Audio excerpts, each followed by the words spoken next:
The sound of 7 war drums stopped being interesting around hour 4. By hour 7 they had become white noise. By hour 11 they were the sound of sleep. I was not supposed to be sleeping. The Galactic Council's Grand Chamber held 4,000 delegates from 31 species, and every single one of them was watching the Cathara High Speaker read from a scroll the length of a landing strip. He had been reading for 3 hours. His voice rose and fell like weather. Behind him, 12 ceremonial hornblowers in crimson armor released coordinated blasts every time he reached a new grievance. There were 847 grievances. My seat was in the human delegate box, elevated, visible, positioned so that every species in the chamber could see the human representative's face during moments of historic consequence. The designer of this chamber had clearly expected that representatives would be awake during moments of historic consequence. The designer had never met me. Priya's elbow caught my ribs before my head could fully drop. Ambassador. He's on grievance 400. Good, wake me at 800. The thing about diplomatic summits is that the ones that matter never look like they matter until the last 30 seconds. I had sat through the Selen border crisis, which lasted 9 days of speeches before resolving itself in a single handshake. I had sat through the Marin Accords, which looked nothing like a crisis right up until the moment it became the worst thing I had ever seen. I had learned something from Marin that no briefing document had ever contained. The loudest rooms are almost never the dangerous ones.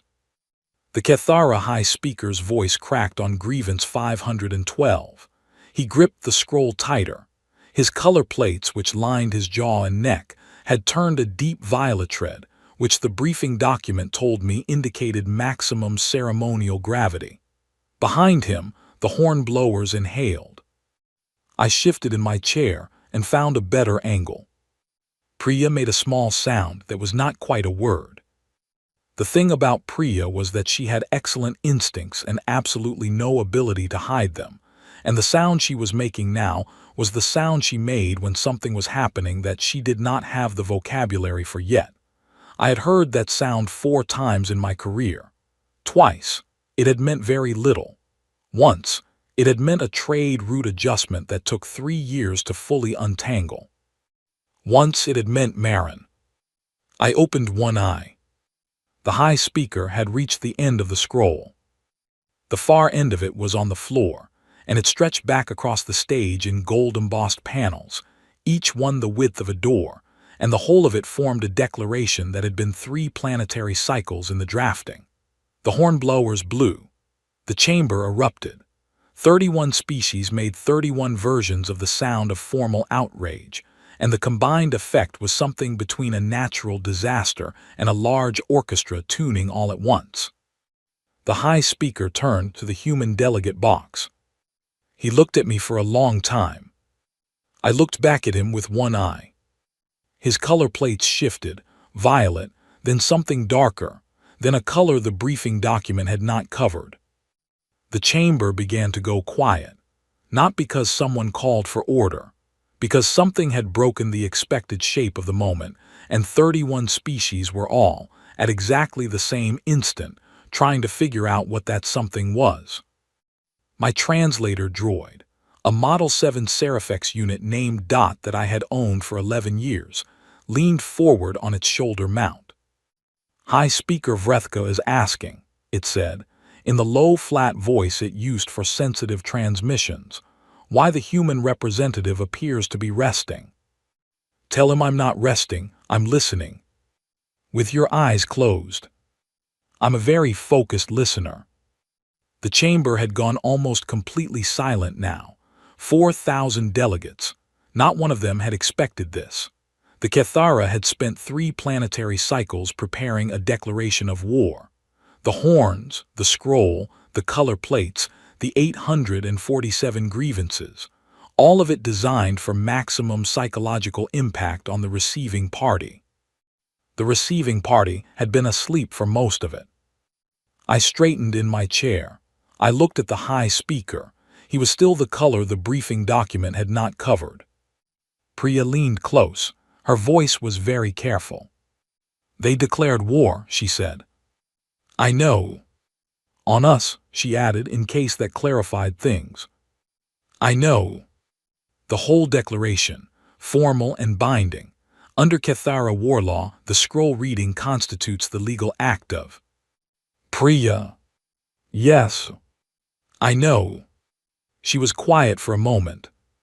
"What do we do?" I looked at the high speaker. He had composed himself.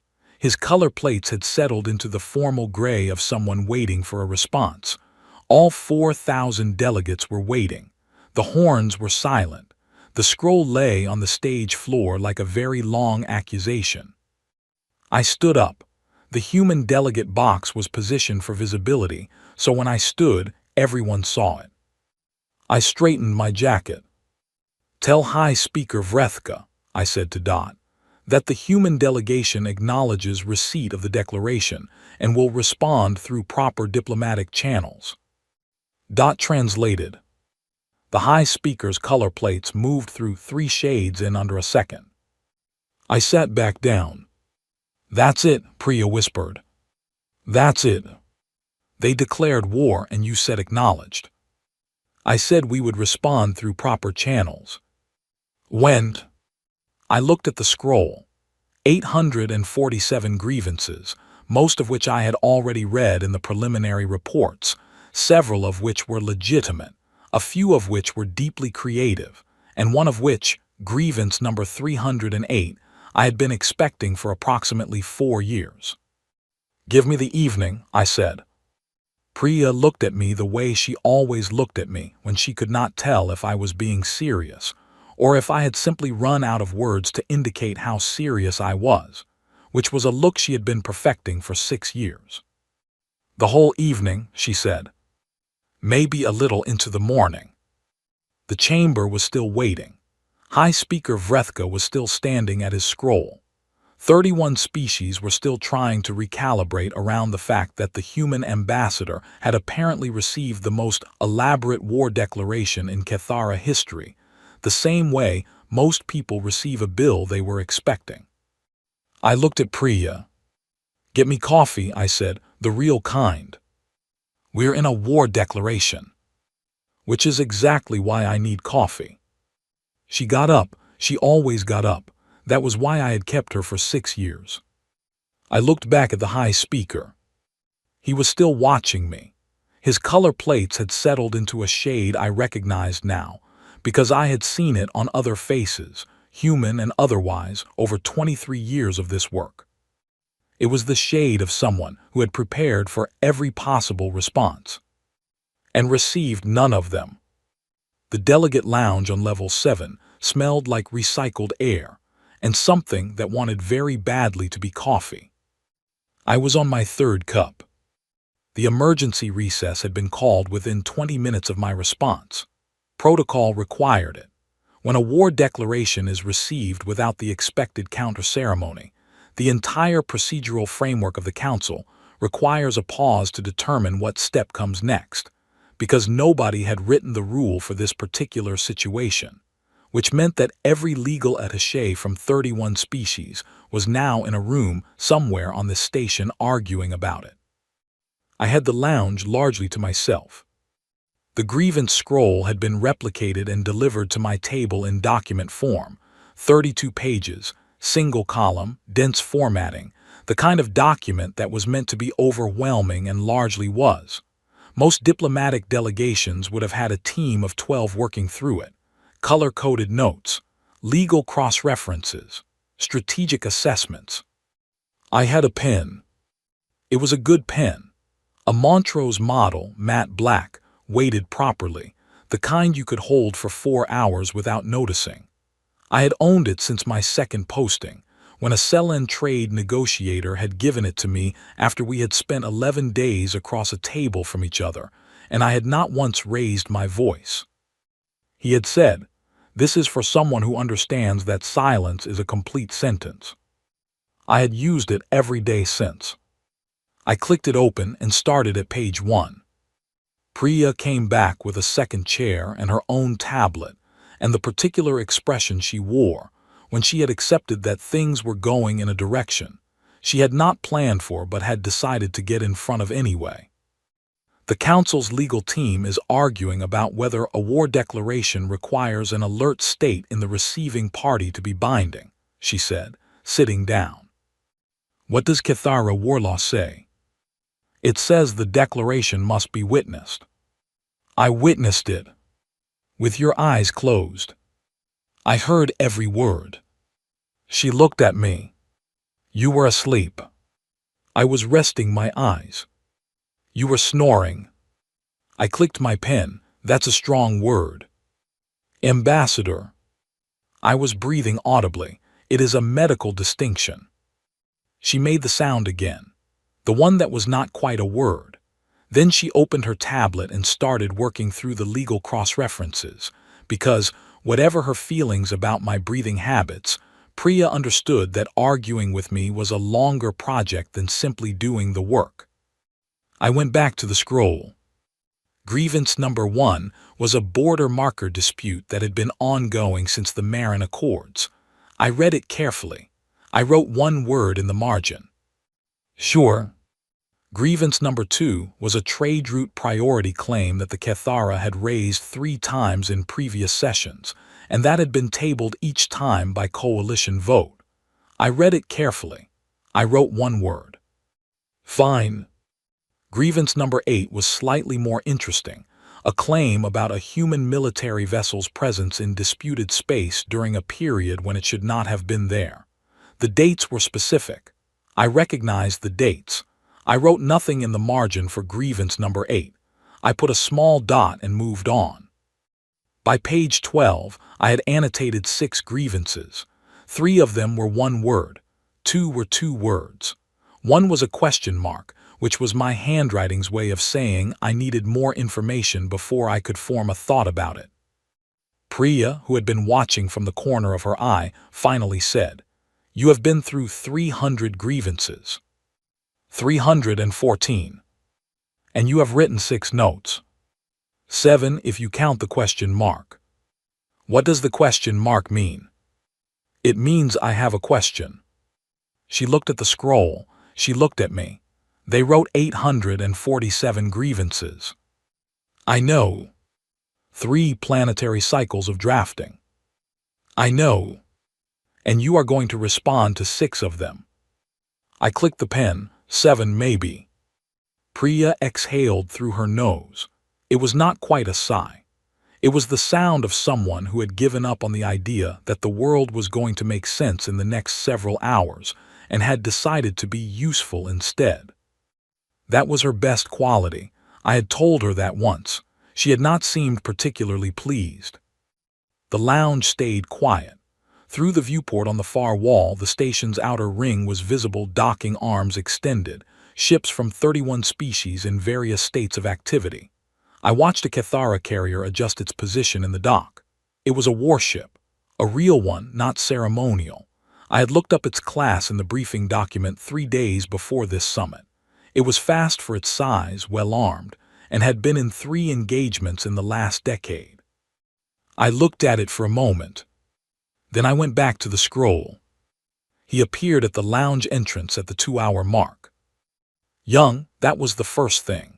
Young in the way that made him look like he was wearing a uniform that had not fully decided whether he belonged in it yet. His color plates were a pale, uncertain blue, the Cathara equivalent of nerves. The briefing document had told me. His rank insignia identified him as a junior diplomatic attaché. He stood at the entrance for a moment, as if the lounge itself might tell him whether he was allowed to enter. I waved him in. He crossed to my table carefully, as if the floor might have opinions about the speed of his approach. He stood across from me and said something that Dot translated in real time. Ambassador Vasquez, I am Rinto Kai, 3rd-tier attaché to the Cathara delegation. I was asked to, I came to ask. He stopped. I waited. Are humans afraid? He said. It was a direct question, more direct than anything I had heard in the chamber all day. He had the look of someone who had prepared a longer speech, and then, in the moment, decided that only the center of it mattered. I looked at him. He was maybe 30 by human reckoning. His color plates were cycling through that uncertain blue. He needed the answer to be yes. I could see it in the way he was holding himself, the careful posture, the prepared face, the whole architecture of someone who had built a story in their mind and needed one fact to hold it together. The fact he needed was that humans were afraid. I thought about what I knew. I thought about the carrier in the docking bay, which was fast and well-armed, but which had certain limitations I was not going to discuss in this room. I thought about what had happened at Marin, and the choice I had made, and the thing that had not happened after that choice because of what I had authorized. I picked up my coffee. "Sit down," I said. He sat carefully. I poured him a cup from the carafe. The coffee was terrible. It was the worst available approximation of coffee on this station, made from whatever bean-adjacent material the supply chain had provided, and it tasted like someone had described coffee to a machine, and the machine had done its best. He looked at the cup. I pushed it toward him. "Drink that," I said. He looked at me. His color plates had shifted.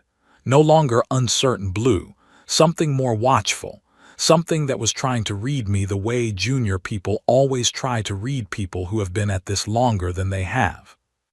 "It will be the worst thing that happens to you today," I said. He did not drink the coffee. But he did not leave either. He sat there, and I went back to the scroll, and the lounge stayed quiet, and outside the viewport the Cathara carrier held its position in the dock, and I thought about how young he was, and how the answer to his question was not yes or no, and how some answers take a whole career to say correctly. I wrote the question mark in the margin of grievance, number 412. He watched me write it. "What does that mean?" he said. "It means I have a question. About that grievance. About several things." He was quiet for a moment. "The high speaker believes your reaction in the chamber was an insult," he said. "What do you believe?" His color plates shifted again, something close to purple. I do not know what it was. "That," I said, "is more honest than your high speaker." He looked at the coffee. He did not drink it, but he put his hand around the cup the way people do when they want the warmth without the commitment. I kept reading. The document took 11 minutes. Priya timed it. She told me this afterward, with an expression that suggested she had not expected to be timing things and did not know what to do with the number. I wrote it in the lounge, on the same table where I had finished annotating the scroll. The scroll itself was pushed to one side. It had taken them 3 planetary cycles to write. I had given it 2 hours and 20 minutes, which felt proportional. Priya had moved her chair closer when I started writing. She had tried to be subtle about it. She was not subtle about it. "You could start with an acknowledgement of the formal process," she offered, when I had been writing for about 3 minutes. I kept writing. Some delegations open with a statement of intent, just to set the register. I kept writing. The Vorath delegation always opens with a statement of. Priya. "Yes. I know what the Vorath delegation does." She was quiet for 40 seconds. I counted. "What register are you going for?" she said. "Accurate." She looked at what I had written. I could see her processing it, the way her eyes moved, the small still place around her mouth that appeared when she was working hard to not say something. "That is very short," she said. "It is. For a response to a formal war declaration." "Yes. There are 5 points." "There are." She read the 5 points again. I watched her reach point 3. The small still place around her mouth got more specific. "Is this," she started. "Yes." "Are you sure about?" "Yes." She read point 5. Just the one word. She read it twice. Then she set the tablet down and looked at the viewport for a moment, where the station's outer ring was still doing what it had been doing, and the ships were still where they were, and nothing visible had changed. "Okay," she said. That was all she said. The formal reading took place in the full chamber, with all 4,000 delegates present, which the council protocol required for any official response to a declaration of war. High Speaker Vrethka stood at the front of the stage. His color plates were the formal gray of ceremonial procedure. I sat in the human delegate box. I had brought my coffee. The council's chief translator, a Selan named Oriveth, who had been doing this job for 40 years, and who had the face of someone who had heard everything and been surprised by very little, stood at the central podium and began to read. Point 1 was a formal acknowledgement of the declaration's receipt. Standard language, clean, nothing unusual. The chamber listened with the particular attention of 4,000 beings who know they are witnessing something that will be in records for a long time. Point 2 was a notice of partial acceptance regarding 3 of the 847 grievances, specifically numbers 1, 2, and 308. 3 grievances out of 847. The chamber did not react visibly, but I could feel the shift in attention the way you can feel a room temperature change before you can name the number. Point 3. Oriveth read it. He read it the way he read everything: careful, measured, exact. He was a professional. He did not pause. He did not change his tone. High Speaker Vrethka sat down. Not slowly. Not dramatically. He sat down the way people sit down when something has gone out of their legs without warning. He sat down and stared at the podium, and his color plates moved through 4 shades in under 2 seconds. The chamber noticed. 31 species watched the Kethara High Speaker sit down in the middle of a formal proceeding and process what had been said, and 31 species made 31 different calculations about what point 3 must have contained. I drank my coffee. Point 4 was a proposal. Specific, detailed, grounded in the 3 accepted grievances, with a resolution framework that addressed the border marker dispute and the trade route claim and the issue of the vessel in the disputed space on those specific dates that I had written nothing about in the margin, because there are some things you do not put in margins. By the time Oriveth reached point 4, the chamber had gone very quiet. Not the silence of shock, the silence of attention, the silence of 4,000 delegates recalibrating. Point 5. One word. Oriveth read it. In the front row of the Voth Dominion section, a 7-foot ceremonial warcrier sat holding his proclamation banner. He had been holding it for the full proceeding. He had brought it because a war declaration response was the kind of event that required the banner. He folded it. Slowly, carefully, with both hands, the way you fold something you respect or something you no longer need. He set it across his knees and did not pick it up again. I watched him do it. I had expected that. Not exactly that, not the banner, not the specific gesture, but I had expected some version of it from the Voth. The Voth Dominion had their own history with that word. They knew what it meant in a way that required no translation. High Speaker Vrethka stood up again. His color plates had settled. He was composed. He was professional, and whatever he was feeling, he was good enough at this work to not show it in a room with 31 species watching. He spoke for 40 seconds. Oriveth translated. The Kethara delegation requests a 72-hour recess for consideration of the human response. The chamber's chief arbiter, a Marin Accordera Silurian named Pax, who I had known for 16 years and who had the patience of a very old mountain, looked at me. I nodded once. Recess granted, Pax said. The chamber began to empty. Priya came and sat beside me while the delegates filed out. The Voth warcrier walked past us with his banner folded under his arm. He looked at me as he passed. His face did the Voth thing where the jaw scales flattened slightly, which the briefing document had told me indicated recognition. Not respect, not approval, recognition. The distinction mattered. What did point 3 say? Priya asked, when most of the chamber was empty. It said what it said. I know what it said, I read it. I looked at the stage, where Oriveth was collecting his notes with the same careful movements he used for everything. 40 years of reading other people's words in front of rooms, and not one crack showing in the surface. Then you know what it said, I told her. She was quiet for a moment. Did you know it would have that effect on Vrethka? Yes. How? Because he was in the room at Marin too. She went still. He was there.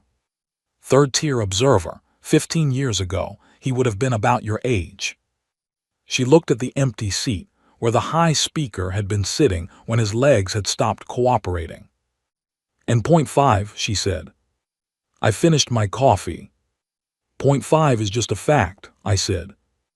I stood up and gathered my things, and we left the empty chamber, and behind us the grievance scroll was still on the stage where the Kethara had left it. Gold-embossed panels spread across the floor. 847 grievances in the formal language of a species that had spent 3 planetary cycles preparing for this day. 3 of them had been acknowledged. 1 word had been enough for the rest. 72 hours is enough time to sleep properly, eat twice, and remember what your hands feel like when they are not holding a pen. I did all 3. The station had a civilian sector on levels 2 through 4, shops, a small park with artificial sunlight, 3 restaurants that had nothing to do with diplomacy, and everything to do with the fact that people need to eat regardless of what their governments are doing. I found a place on level 3 that served something close to rice and eggs, and I ate at a small table near a window that looked out on the park, and for 23 minutes I did not think about anything that mattered. This is a skill, not a natural one. On my first posting, I had a supervisor named Gil Marsh, an old-school diplomat who had survived 4 administrations, 2 constitutional crises, and 1 very bad haircut that he had maintained through sheer force of will for 30 years. And Gil had told me something I had not understood until year 8. He had said, the ones who burn out are the ones who cannot find the switch. The job is always on. You have to learn to turn it off. Not forever, just enough. I had not believed him at year 2. I had believed him completely by year 8, which was the year after Marin, when I had understood what happens when you cannot find the switch and you keep going anyway. I ate my rice and eggs. The park had 3 children in it, running between the artificial trees with the specific energy of children who do not know or care that 42 floors above them, 31 species were in various states of war preparation. I watched them for a few minutes. Then I paid for my food and went back to my quarters and slept for 7 hours without interruption. When I woke up, it was the 3rd morning of the recess, and I called home. The delay was 14 minutes each way. This is the particular shape of distance in space. You send a sentence, and then you wait 28 minutes for the answer, which means every conversation is a structure of patience, long pauses, words floating across the gap like letters written to someone you hope is still there when they arrive. My daughter Nina was 17. She had her father's eyes and my inability to say something in fewer than 4 words when 2 would do, which she had inherited the wrong way around. She used it to say more than she meant, where I used it to say less.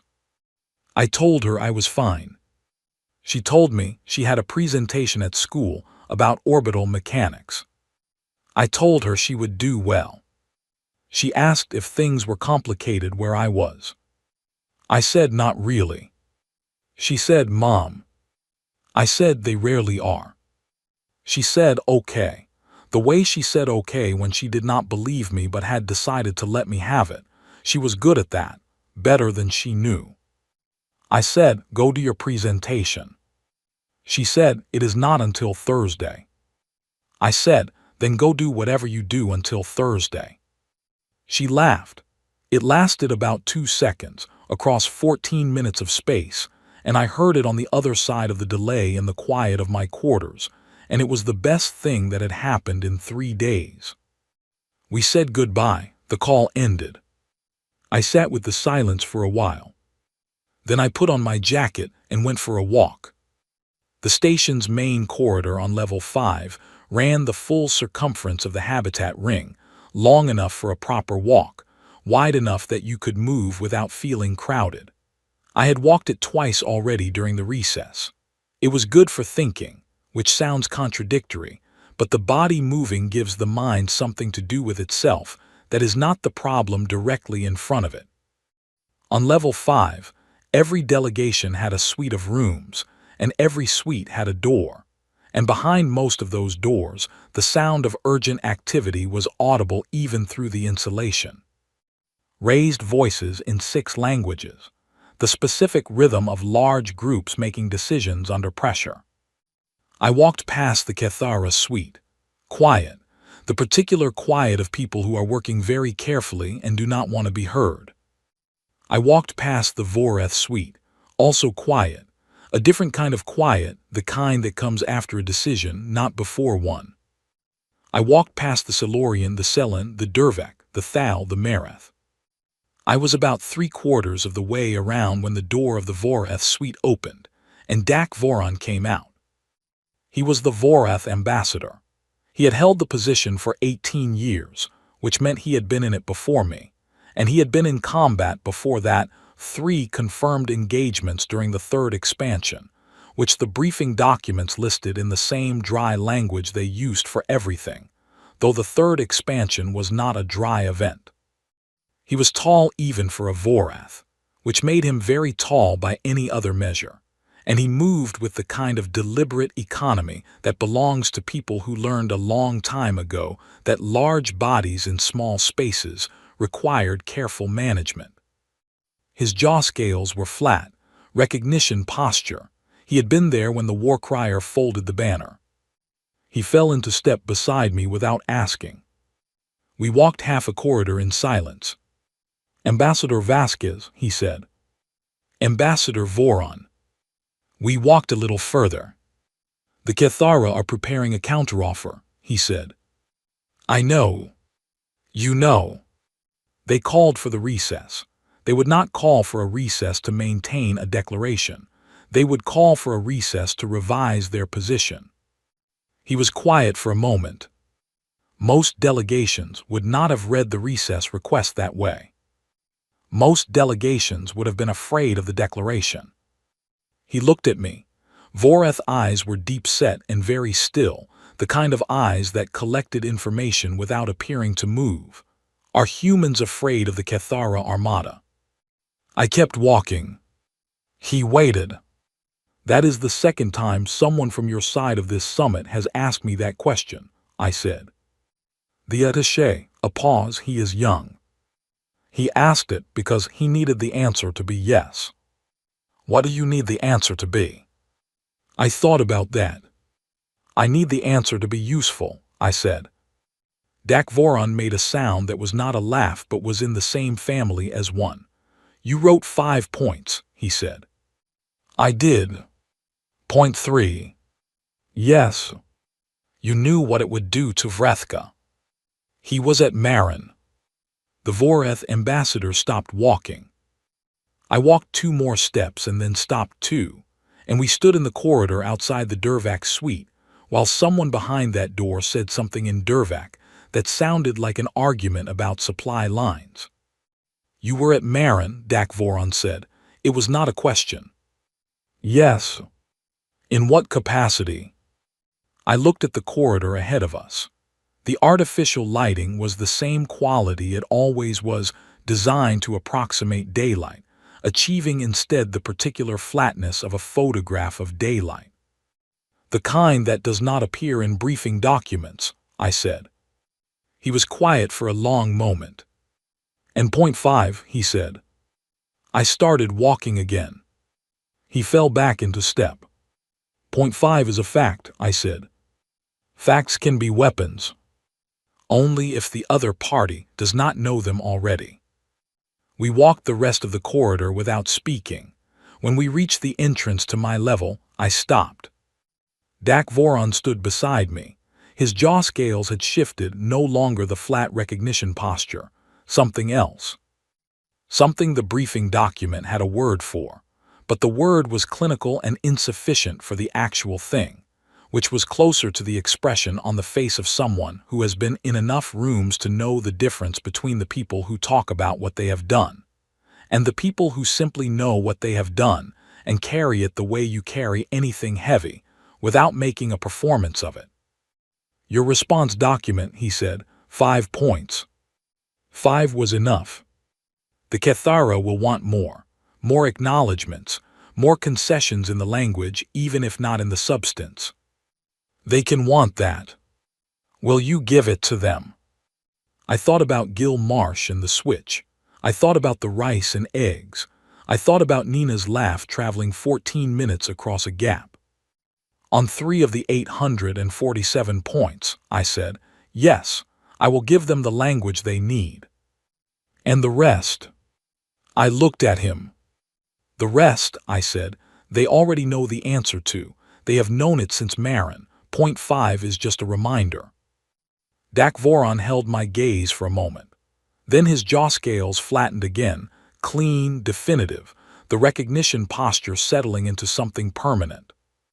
In Vorath, he said, there is a word for someone who knows the exact weight of a moment and does not add to it. He did not tell me the word. I did not ask. He walked back toward his suite, and I went to my floor, and I spent the last 12 hours of the recess reading a book I had brought and had not found time to open. And when the 72 hours were up, I felt, if not rested, then something close enough to it to function at the level the next few hours would require. Which was the point? That had always been the point. The chamber was different on the 4th day. Not the room. The room was the same, 4,000 seats, the elevated boxes, the gold inlaid floor, the stage where the scroll still lay in its panels because no one had moved it, either out of respect or because no one had been given authority to decide whose job that was. The room was exactly what it had been. The people in it were different. I noticed it in the first 90 seconds, the way delegations sat. The Kethara block, who on day 1 had been positioned with the precise confidence of people performing something they had rehearsed for 3 cycles, were sitting in a different configuration, tighter, closer to each other, the unconscious geometry of people who had spent 72 hours revising and were no longer entirely sure of the draft. The Voreth delegation sat the way it always sat. The Voth Warcrier was present. No banner. Priya sat beside me and said nothing. She had learned over 6 years the specific texture of a silence that should not be broken, and this was one. I had my coffee.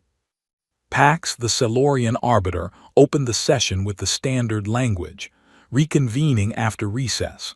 Status of formal declarations. Request for floor from the Kethara delegation. High Speaker Vrethka stood. His color plates were neutral gray, professional. He had had 72 hours to get there.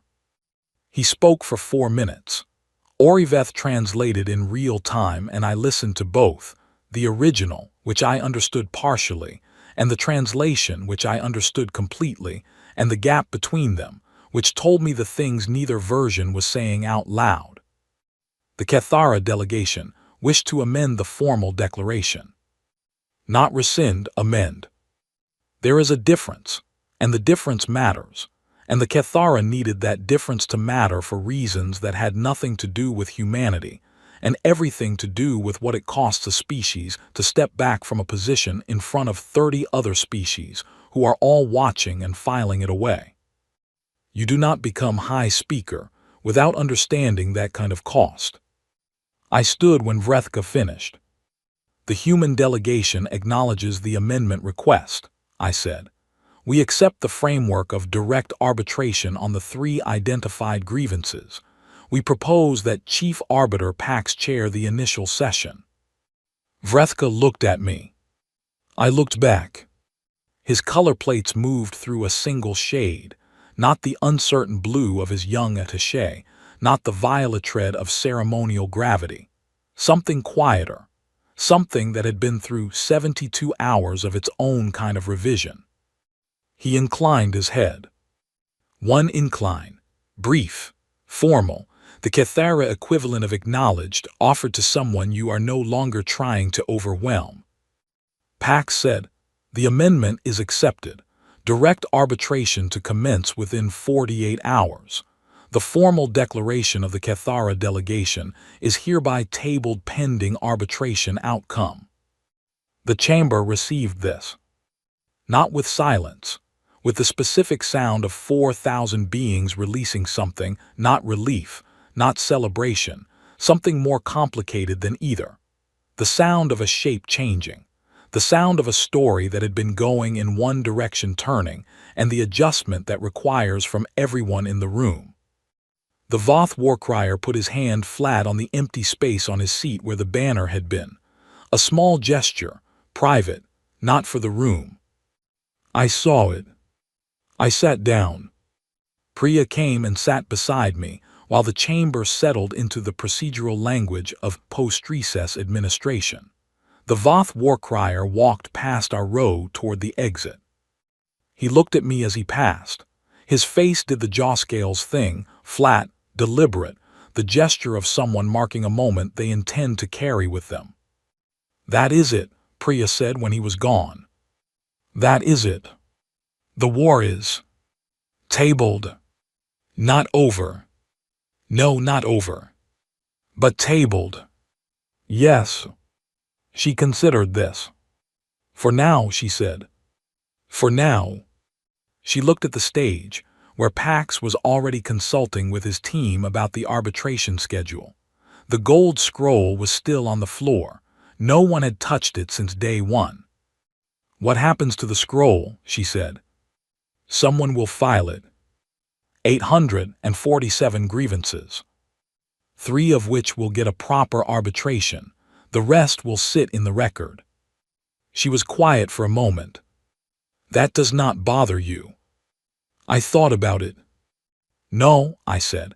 847 grievances, most of which are legitimate in the way that most grievances are legitimate. Someone felt a real thing and found a formal way to say it. 3 of them are the ones with practical resolution pathways. The others needed to be said. They have been said. Now they are in the record. That is not nothing. Priya looked at the scroll. "You think that is enough for them?" I looked at where Vrethka had been sitting. He had left the stage with his delegation, not quickly, not with any visible emotion, with the measured pace of someone managing the aftermath of something they had spent a long time preparing for and would now spend a long time processing. "For now," I said. We took the shuttle home 2 hours later. It was a standard diplomatic transport. Functional, clean, the kind of ship designed to move people from one place to another without doing anything memorable about it. 8 seats in the passenger bay. Priya and I had 5 of them between us, and our luggage had the other 3, because we had been on the station for 11 days and had accumulated the specific debris of 11 days of sustained professional attention. I sat by the viewport. The station shrank as we pulled away, first a city-sized structure of light and geometry, then something smaller, then a bright point, then part of the background. Priya worked on her tablet for about 20 minutes, then she closed it. "Can I ask you something?" she said. "You can always ask. You will not always answer." "That is true." She looked at the viewport. The background was stars and the dark between them, which does not change regardless of what is happening in the foreground. "Point 3, she said. "I know what it says, I have read it, but I want to understand what it did to Vrethka, why that specific point." I looked at the stars. Vrethka was a third-tier observer at Marin 15 years ago. Young, not in the decision rooms but present on the station when the situation developed. He would have seen the initial phase, the escalation, the first contact failure, The moment when it became clear that a bad situation was about to become worse. And then it did not. Priya waited. The situation at Marin had a very specific trajectory, I said. Everyone present could see where it was going. The analysis was not complicated. Given the variables, military positioning, political pressure, the breakdown in communication channels, the outcome was, by any standard model, predictable. But the outcome was not predictable. No, because of what you authorized. I did not answer for a moment. The shuttle ran quiet. The engines were the low background hum of a system that did not need attention, which is the best kind of system. Point 3, I said, identifies the specific decision point at Marin. It identifies what the models predicted, and then it states in the most precise language available what actually happened instead, and then it states why. Priya was very still. The why is the part that did it to him, she said. Yes. Because he was there, he saw the before, he knew the trajectory, and he never understood the why. Nobody outside the decision room understood the why. It was not in any document. It was not in any briefing. It was a fact that had been sitting in a sealed record for 15 years, and Point 3 quoted directly from that record. Priya's hands were flat on her knees, the gesture of someone holding something carefully. You had access to that record. I wrote it. She let out a slow breath. And Vrethka sat down, she said. Because he had spent 15 years with his version of what happened at Marin, and in 45 seconds of Oriveth reading a document, his version stopped being true. Was his version that humans were dangerous? I turned that over in my mind before answering. His version was that humans were unpredictable in ways that could not be modeled, I said, which is a kind of fear dressed up as strategic analysis. Point 3 told him that the decision at Marin was not unpredictable. It was precise. It was modeled. It was chosen specifically because it would land in a way that prevented the trajectory everyone had seen coming. And that made it worse. For him, yes, because unpredictable is a problem you can plan around. Precise is a different kind of problem entirely. Priya sat with that. Outside, the stars were doing nothing in particular. This is one of the honest things about space. It has no response to what happens inside it. It simply continues. Whatever you are carrying, whatever you have just come from, the background remains the same background. I have always found that useful. And Point 5, Priya said. I had been waiting for her to come back to it. She had been building toward it for hours, in the way that careful people build toward the thing they actually want to know, approaching it from other angles first, reducing the surrounding uncertainty until the central question stands alone. She was good at that, better than she let herself admit. You said it is just a fact, she said. It is. A one-word fact. Yes. That made a 7-foot Voth warcrier fold his banner. Yes. And made Dakvoran stop walking in a corridor. I looked at her. She looked back. He came to find me, she said. During the recess. He wanted to know what you were like in the sessions. I told him you were focused. He said, in Varath there is a word. He did not say the word. He said you would know it if I told you. I turned back to the viewport. He is generous, I said. What is the word? It is a Vorath concept. No clean translation into standard. The closest approximation would be something like the quality of knowing the exact measure of a thing, and neither overstating it nor understating it, because both are a kind of dishonesty. Priya was quiet for a moment. And Point 5, she said. I looked at the stars.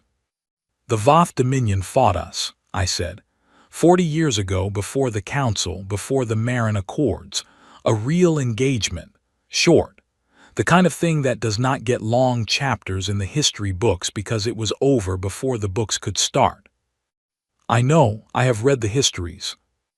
The histories have most of it right. They have the dates, the positioning, the decision to disengage. What they do not have, what the Voth have not mentioned in any formal context in 40 years, is what they saw during that engagement that made them choose to disengage. Priya had gone very still. Point 5 is one word, I said. That word is the name of what they saw, not a weapon, not a military classification. A name for a specific capacity, one that humanity developed in the specific conditions of that engagement in real time, in a way that no species in the Council had seen before or has documented since. What capacity? The capacity to change the shape of a situation so completely, so quickly, and at such low apparent cost that the opposing party cannot reconstruct when or how it happened. The Voth saw it. They disengaged not because they were losing by any conventional measure. They disengaged because they looked at what was happening and could not find the mechanism. And not being able to find the mechanism was, for them, the only answer they needed. Priya was holding her hands flat on her knees again. The word, she said. In Standard, it would translate to something like, the hand you never see move. The shuttle ran quiet. Outside, a navigation beacon blinked once in the dark, a small, regular pulse, marking a fixed position in space so that other things could know where they were in relation to it. A reference point, a known thing in a lot of open dark. The Voth warcrier knows that word, I said. Every senior Voth officer from that era knows it. When Oriveth read it in the chamber, the warcrier understood that we knew he knew it, and that we had put it in a formal document, on the record, in front of 31 species. Not as a threat. No. Just as a fact. Just as a fact. Priya let out a breath that was very long and very slow. And the Kethara, she said. Vrethka did not know the word. No. But he saw the warcrier fold the banner. Yes.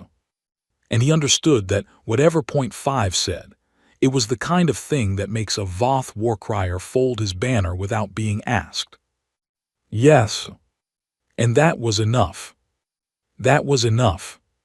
The navigation beacon blinked again behind us, smaller now and then gone, and the background was clean dark with stars in it and nothing else.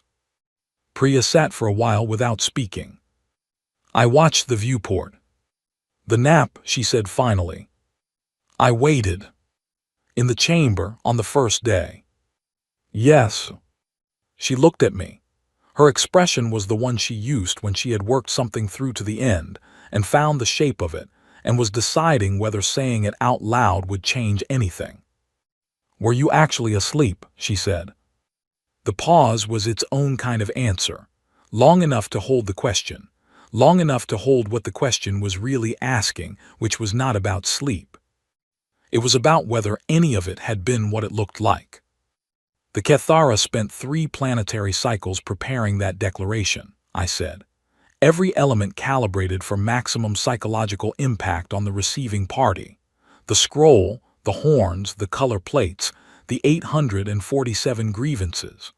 All of it designed to produce a specific response, to make the human delegation feel the weight of it, the inevitability of it, the sheer size of it. Priya waited. The nap, I said, was the response. She blinked. Not the insult, I said. Not an accident, the response. Because the appropriate response to a room that has spent 3 cycles trying to make you feel small is to decline that invitation. Quietly, without making a production of declining it. You close your eyes. You breathe. And when you open them, the whole architecture of the moment has changed, because you are the only person in 4,000 seats who was not performing what they expected to see. Priya was very still. And every species in that chamber, I said, adjusted its calculation about humanity in that moment, not because of what we said, not because of what we did, because of what we did not do. You did not take it seriously.